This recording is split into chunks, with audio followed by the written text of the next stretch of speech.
खऱ्याची काही दुनियाच राहिलेली नाही आता. गोदाक्का, आम्ही सुद्धा या घराच्या भल्यासाठी चांगल्यासाठीच विचार करतोय ना ग. पण त्या मास्तरनीना तुम्हाला जे काही शिकवून ठेवलंय, तुम्ही काय कोणाचं ऐकणच झालंय. एखादी करणी भानामती करणारी बाई परवडली, पण ही ब्याद न ग. वहिनी साहेब, उगच तोंडाला येईल ते बोलू नका.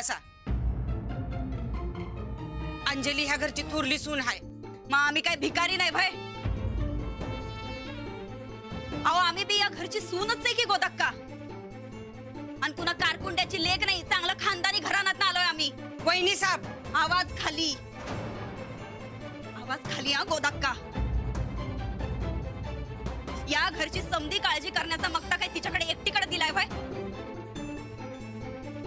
अहो, आम्ही बी काळजी करतोच की या घराची, पण आम्हाला ती कायम तांदळातल्या खड्यासारखं बाजूला केलं जातंय. या घरात तिच्या आधी आम्ही आलोय, तेव्हा समदा हक्क आम्हाच पाहिजे. वहिनी साहेब, एवढंच वाटत असेल तर जावा साहेबांच्याकडं आणि घ्या तुमचा हक्क मागून. मामांजींकडं? अहो, समद्यात पहिलं तर मामांजींना तिने खिशात टाकलंय हो. तुम्हासनी अजून बी तिचा डाव कळणं झालाय काय? वहिनी साहेब,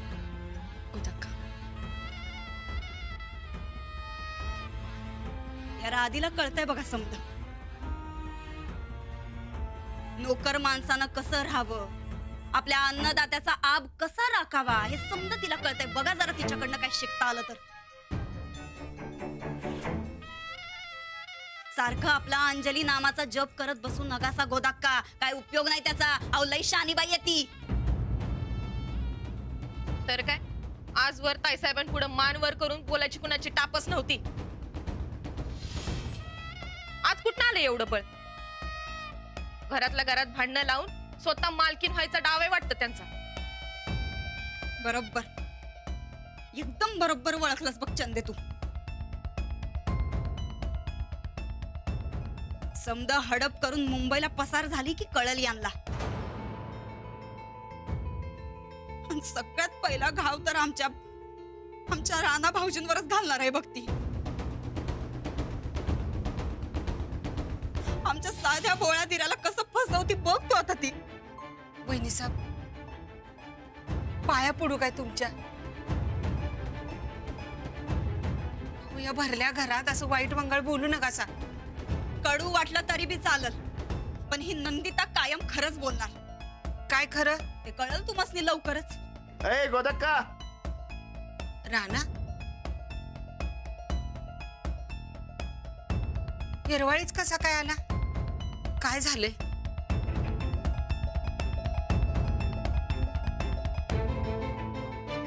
तू काय टकामका बघती ग? तुझ्या कामाला लाग. चल चल.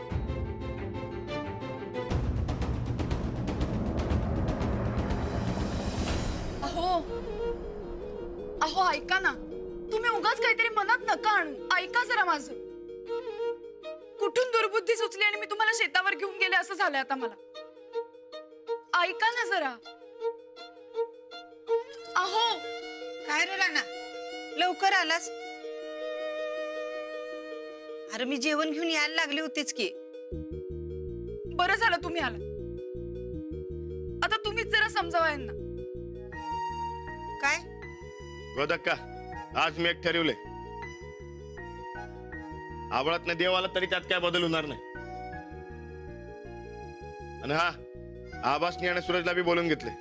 अरे पर काय काय झालं अंजली? उगाच काहीतरी वेडेपणा करताय. नको तो निर्णय घेतलाय. कसला निर्णय? फुलबागेला झमकावून फुलं आलेली दिसतात. नाही, फुलं जर एक्सपोर्ट करण्याचा निर्णय घेतला असेल का नाही तर लई चांगलं झालं बघा. द्या की जर्मनीला पाठवून. नाही, जाऊबाईसनी काही जाता आलं नाही, फुलं तरी निदान पाठवून द्या. नाही वहिनी, ती फुलझाडं तर शेरड्यांनी पार नासधूस केली झाडांची. असं कसं झालं हो राणा भाऊजी? एवढ्या मेहनतीनं झाडं लावली होती, त्याचा सत्यानाश झाला म्हणायचा की. होय, एक रोप राहिला नाही शेतात. अरे पर शेरड कुठनं आली आणि ती कुणाची होती? गोदक्का, हे महत्वाचं नाही आहे. वय वय, तुमचा निर्णय महत्वाचा आहे राणा भाऊजी. सांगा बरं, काय निर्णय घेतलाय? राणा काय रे, का अचानक बोलून घेतलं? आबा, बरं झालं तुम्ही आला. आता तुम्हीच काय ते समजावून सांगा जरा यांना. काय राणा, काय झालं का? आबा, अहो मी एक निर्णय घेतलाय, तो बदलणार नाही. तुम्हाला समजासली सांगायचं. कसला निर्णय राहणार?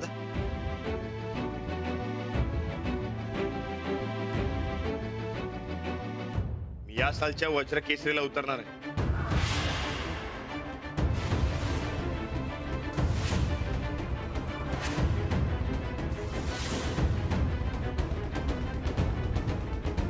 अरे हे कुठनं अचानक घुसलं तुझ्या डोसक्यात? बघा ना, मी यांना केव्हापासून समजावण्याचा प्रयत्न करते, पण यांना काहीच फरक पडत नाही. राणादा, अरे असं अचानक काय? अचानक कुठं? मी वज्र केसरीच्या मैदानात उतरणार आहे आधीपासून ठरलं होतं. अरे होय, पण त्यावेळी तुझ्या पायाचं ऑपरेशन झालं नव्हतं. आत्ताची कंडिशन वेगळी आहे. वय, आताची कंडिशन वेगळी आहे राणा भाऊजी. तुम्ही उगा नाही ते मनात आणू नका सा बघा. नाही वहिनी, मी आधीच सांगितलंय, माझा निर्णय बदलणार नाही. राणा, अरे जरा शहाण्यासारखं बोल की. अरे राणा, अजून तुझा पाय बी नीट बरा झाला नाही.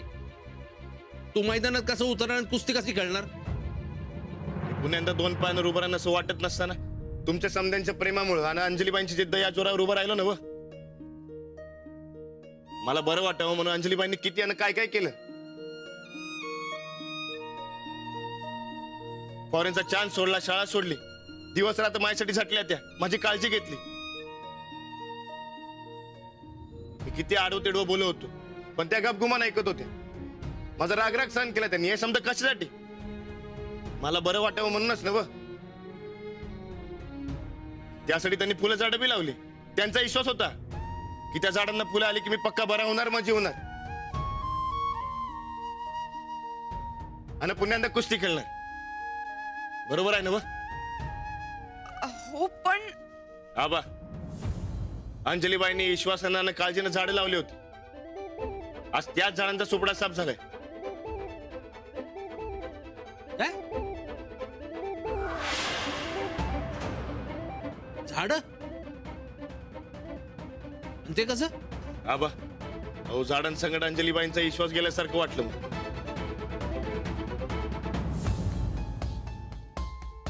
त्यांच्या मनाला लय लागले. अहो, असं काही नाहीये. असंच आहे. मी शेतात बघितलंय तुम्हाला, पण हा, मी आज समद्यांसमोर तुम्हाला खात्री देतो, फुलबाग तर पुण्यांना लागणार, पण मी वज्र केसरीची गदा बी आणणार तुमच्यासाठी. तुमचा विश्वास खोटा ठरू देणार नाही मी. आबा, अहो सांगा ना तुम्हीच काहीतरी. आबा, ज्या दिवशी वज्र केसरी होणार त्याच दिवशी अंजलीबाईंचा वाढदिवस आहे आणि मला वज्र केसरीची गदा त्यांना भेट म्हणून द्यायची.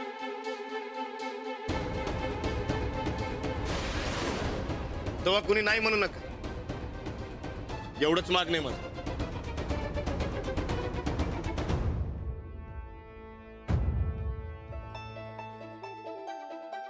अहो, मला नकोय कसलं गिफ्ट. तुम्ही नको म्हणत असलात तरी मला द्यायचंय ते मी देणारच. राणा भाऊजी, हे बघा, जखम अजून वल्ली आहे. कशाला उगा नाही त्या भरीला पडताय? उगा पायाला काय बाय झालं तर वाढदिवस केवढ्याला पडायचा? होय की राणादा? अरे पुढच्या वज्रकेशीला बघू की आपण काय ते. हो ना, मी सुद्धा केव्हापासून हेच सांगते यांना. माझं ठरलंय, मी तुम्हा समद्यांची साथ मागतोय. तुम्ही देणार का नाही तेवढं सांगा.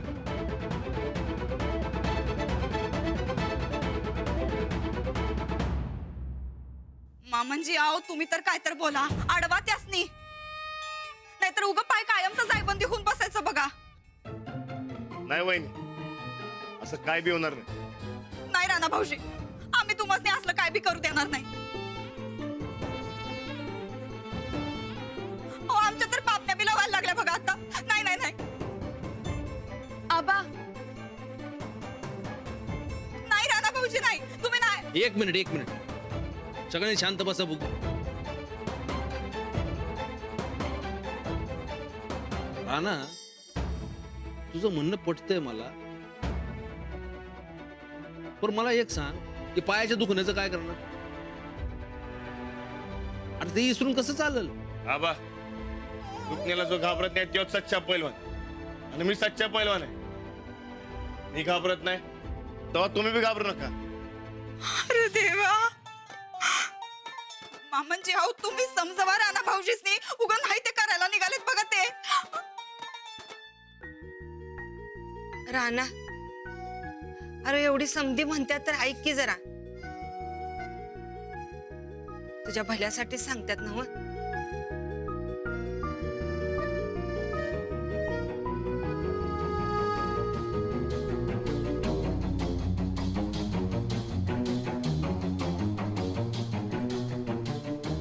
राणा, तू ठाम आहे ना तुझ्या निर्णयावर? वय आबा, आणि वज्र केसरी मारणार हे बी पक्क ना? मी अंजलीबाईंसाठी वाटेल ते जिंकन. आहो पण मामनजी, बघा, नीट विचार कर. आबा, आता मी मागं हटणार नाही म्हणजे नाही.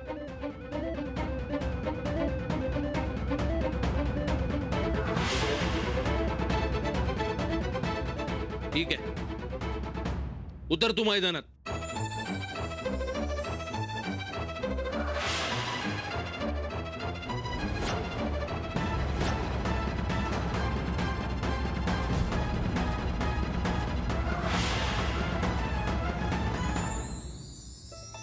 हो साहेब, तुम्ही आबा नको. हे बघा, तुम्ही कुणी बी घाबरू नका. राणानं सांगितलं नव्हतं तो सच्चा पैलवान आहे म्हणून. राणा, एक काम कर, जा हातपाय धू आणि जेवून घे. अरे सच्च्या पैलवानानं उपाशी राहायचं नसतंय. वय आबा. आबा, नमस्कार करतो. तुमची खात्री होती मला. लई भुका लागल्यात, मी जेवून घेतो.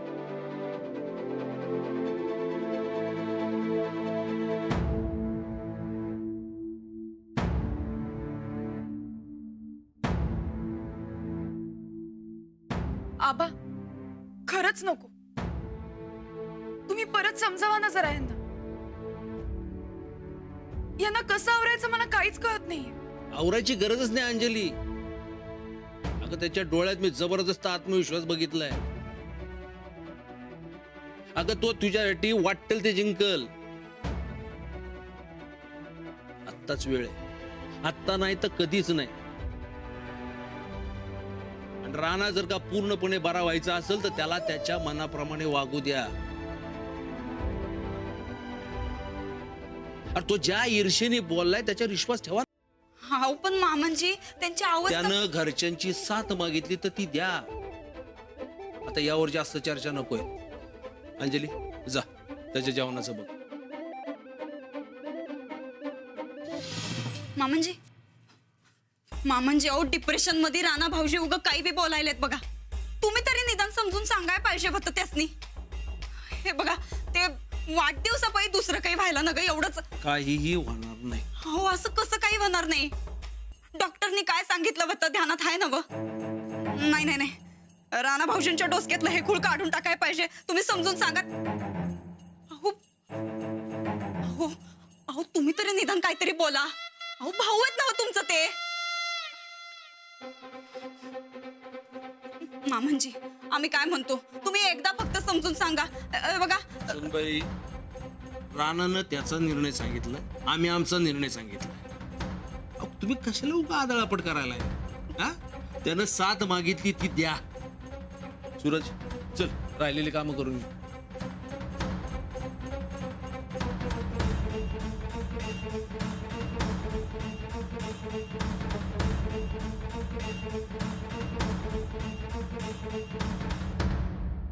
ताईसाहेब हे समद उलट झालं म्हणायचं. जीव फुल झाडतच होता ना व का उगा गोष्टीची पुस्तकं वाचून काय बी केलं सा? या घरातल्या समद्यांना का नाही खूळ लागले बघ. ते मोडकं स्वतःच्या पायावर नाही उभं राहायला पाहिजे चंदे. अव ताईसाहेब आत्ता रानात उभं राहिली की बघितलं नाही सा तुम्ही? एका मिनिटात जग हिकडचं तिकडं होतंय चंदे. वज्र केसरीला तर टाइम आहे अजून. अव किती बी टाइम असू द्या ताईसाहेब, असं काय करणार आहे सा तुम्ही? आमासनी तर का नाही आमासनी एकेकाच्या नरड्याचा घोट घेऊ वाटायलाय बघ. अव जे जमणार नाही ते उगा कशाला बोलायला सा ताईसाहेब? तुम्हासनी काय अडवणं काय जमणार नाही बघा.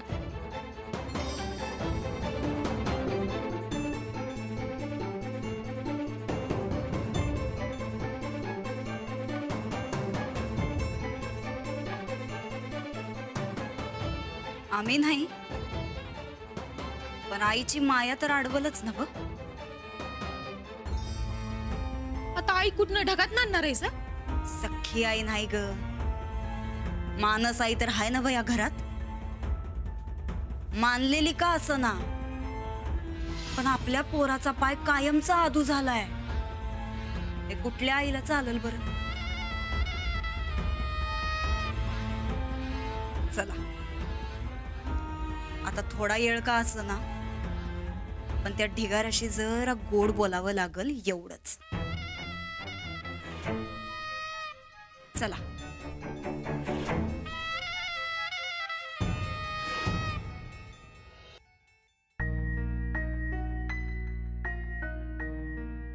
मला तुमचा निर्णय अजिबात पटलेला नाही. माहित आहे मला. मग तरी का असं करताय? ते काही नाही, तुम्ही तुमचा निर्णय बदलायचा. मी सांगते म्हणून बदला. नाही, मला ते करता येणार नाही. पण का? सांगितलं ना हो नाही म्हणून. अहो मी आता तुमचं काही ऐकणार नाहीये बरं का.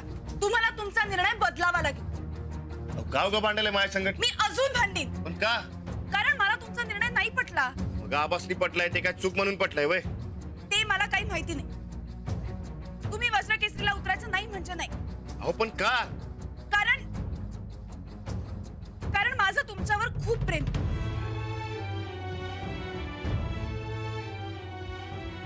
तुम्हाला काही व्हावं असं माझ्या स्वप्नातही नाहीये. मला तुमची काळजी वाटते, तुम्हाला समजत नाहीये का?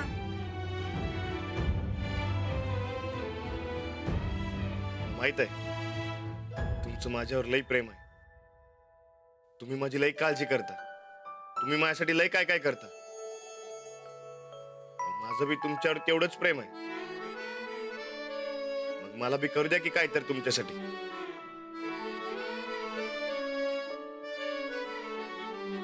माझ्यासाठी?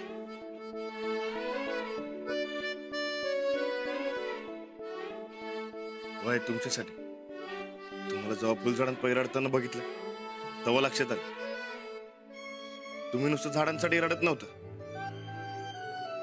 तर माझ्यासाठी बघितलेलं स्वप्न मोडलं म्हणून रडत होतं. आता माझी जबाबदारी आहे तुमचं ते स्वप्न पूर्ण करायची. मला माझ्या जिद्दीने या दुखण्यावर मात करायची. त्यासाठी मला तुमची साथ पाहिजे. मला दुखल खुपल याचा अजिबात भ्या नाही. आणि मी वज्र केसरी जिंकण्यासाठी खेळणार नाही.